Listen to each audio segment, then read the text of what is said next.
Welcome back to the YouTube channel students. फिर से स्वागत है आप सभी का अपने यूट्यूब चैनल NH रहमान में। जैसे कि आप लोग जानते ही हैं, अभी हम लोग चैप्टर नंबर 3 कर रहे हैं और आज हम कर रहे हैं class 10th NCERT maths chapter number 3 pairs of linear equation in two variable में एक्सरसाइज 3.3 का क्वेश्चन नंबर 2 में आज हम 5th पार्ट करने वाले हैं। तो क्या है 5th पार्ट में, देखते हैं क्या 5th पार्ट में स्टेटमेंट पूछी गई है। तो यहाँ हमसे पूछा गया है a landing library has a fix charge for the first 3 days and an additional charges for each day. Thereafter Rita paid ₹27 for a book kept for 7 days while Shushi paid ₹21 for the book she kept 5 days. Find the fixed charges and charges for each extra days. देखो, एक library है, lending library मतलब जहाँ पर आपको books जो हैं वो किराए पर मिलती हैं। मतलब थोड़े समय के लिए, कुछ पैसों में आप थोड़े समय के लिए उस बुक को ले सकते हो और उस बुक को पढ़ने के बाद आप रिटर्न कर देते हो, लेकिन आपसे एक तरह से रेंट चार्ज किए जाते हैं, कुछ चार्जेस आपसे लिए जाते हैं पर डे के हिसाब से।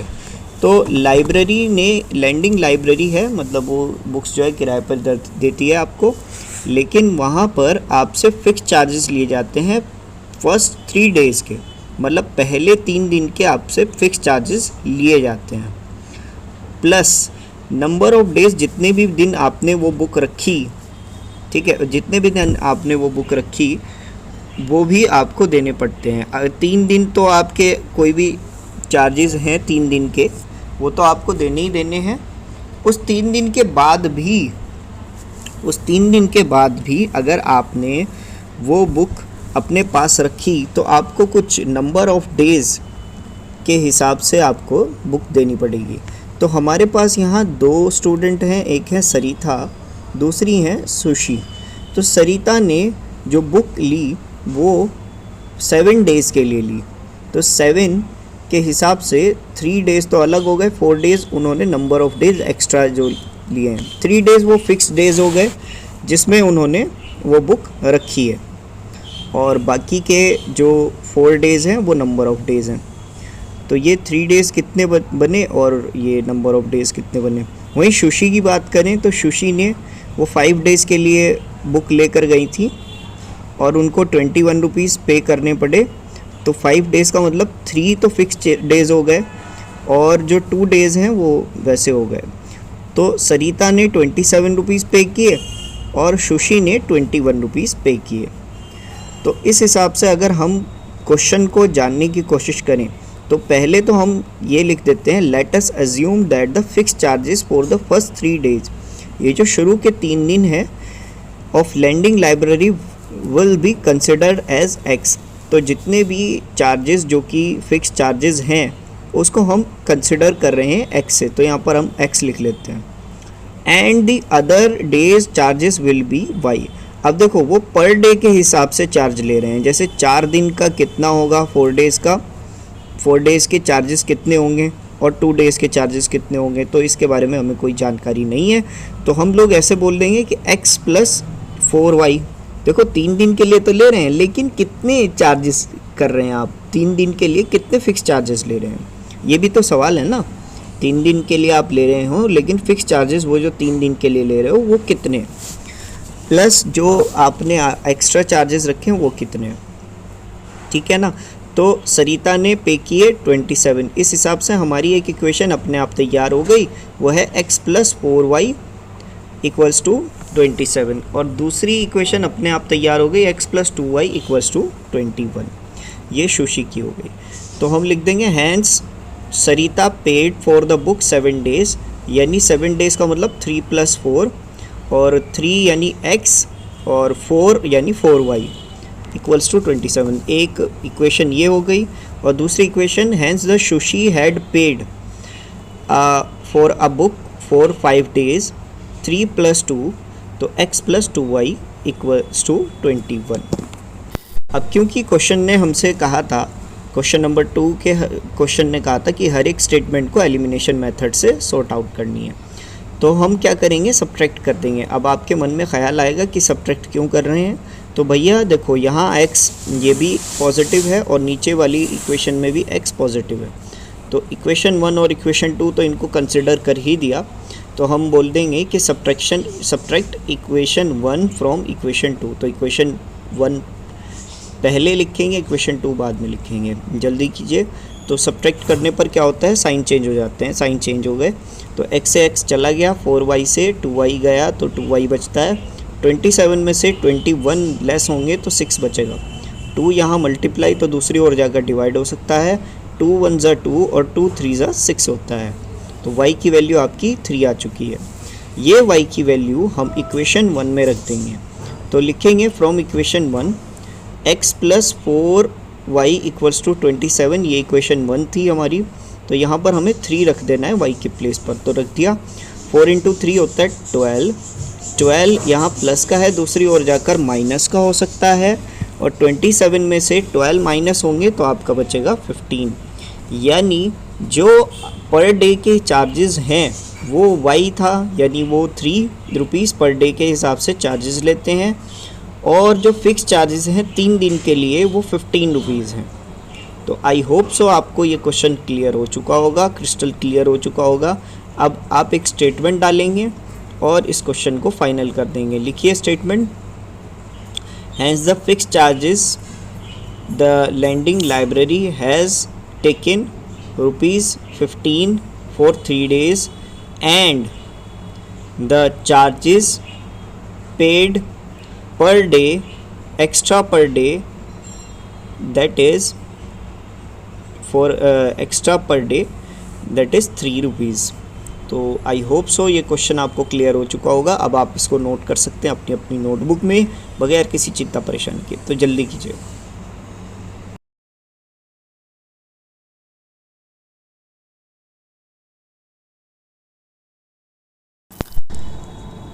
So students, class 10th NCERT maths chapter number 3 pairs of linear equation में अब हम लोग आ चुके हैं एग्जाम्पल नंबर 8 में।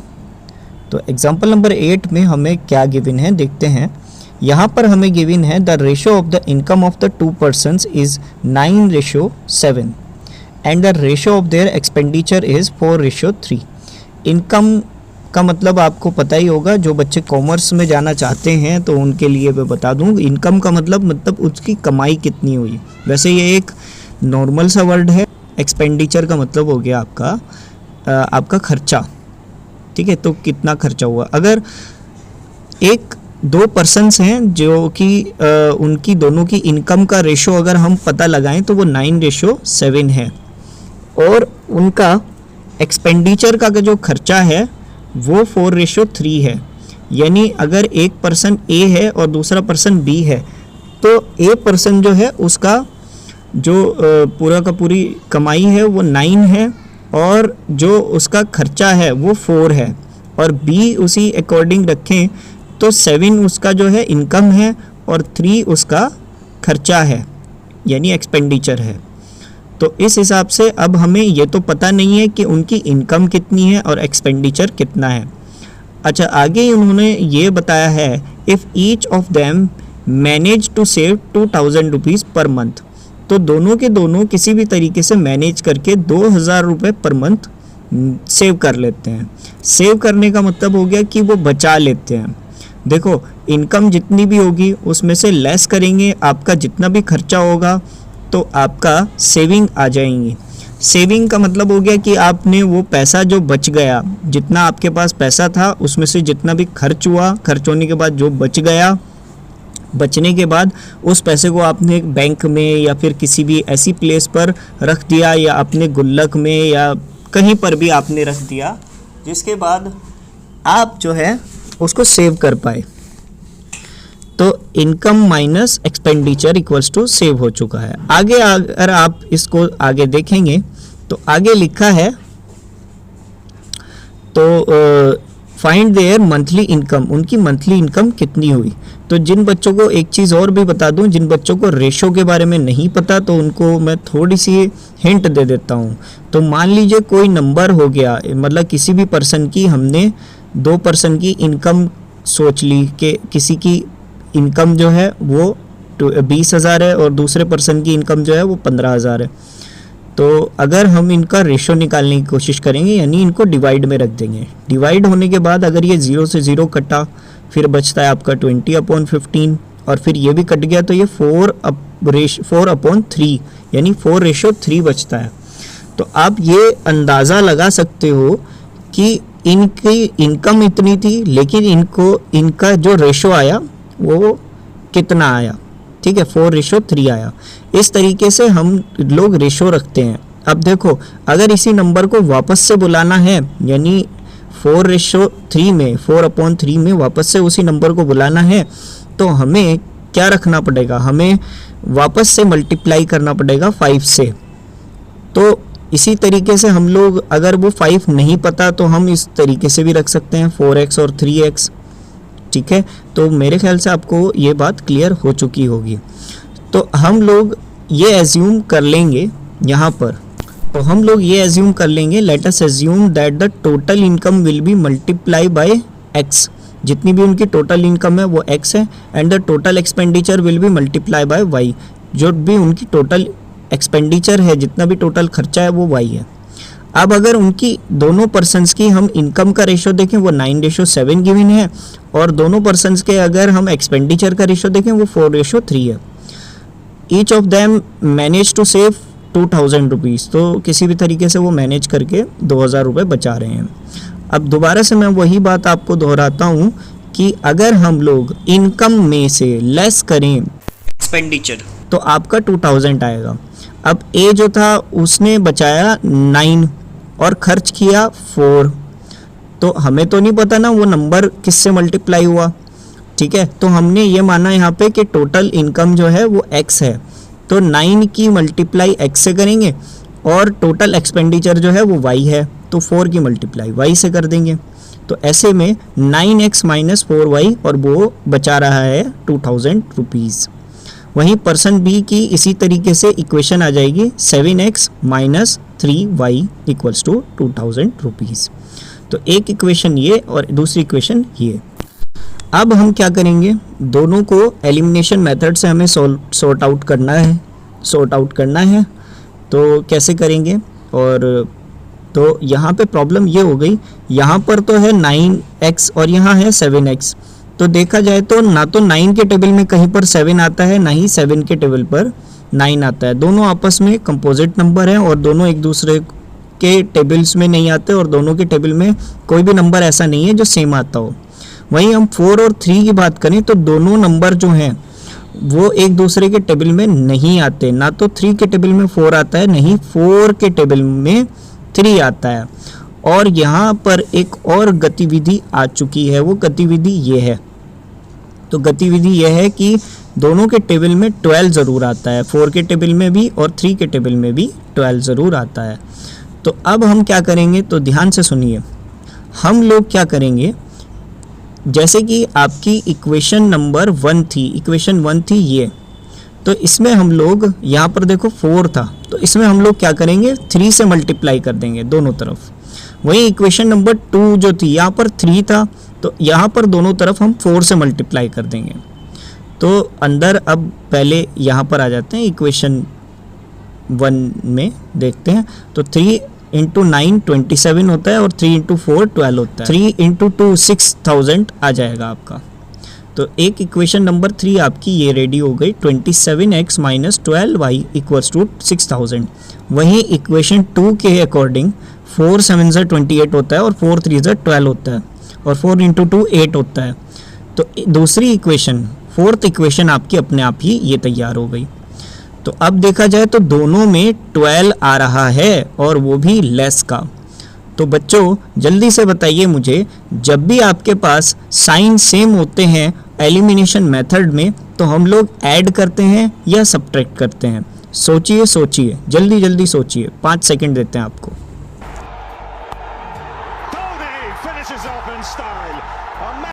जब साइन सेम होते हैं उस वक्त हम लोग एलिमिनेशन मेथड में सब्ट्रैक्शन करते हैं। तो हम लिख देंगे सब्ट्रैक्ट इक्वेशन नंबर 3 and 4। तो इक्वेशन नंबर 3 ये रही, इक्वेशन नंबर 4 ये रही। अब सब्ट्रैक्ट जब करते हैं तो दोनों सबकी के साइंस चेंज हो जाते हैं। तो यहाँ लेस हो गया, यहाँ प्लस हो गया और यहाँ पर भी माइनस हो गया। उसके बाद 28 में से 27 लेस होंगे तो आपका x बचेगा, और 12 में से माइनस के 12 में से प्लस का 12 आपस में डिडक्ट हो जाएगा, कट जाएगा। और 8000 में से 6000 लेस होंगे तो आपका 2000 बचेगा।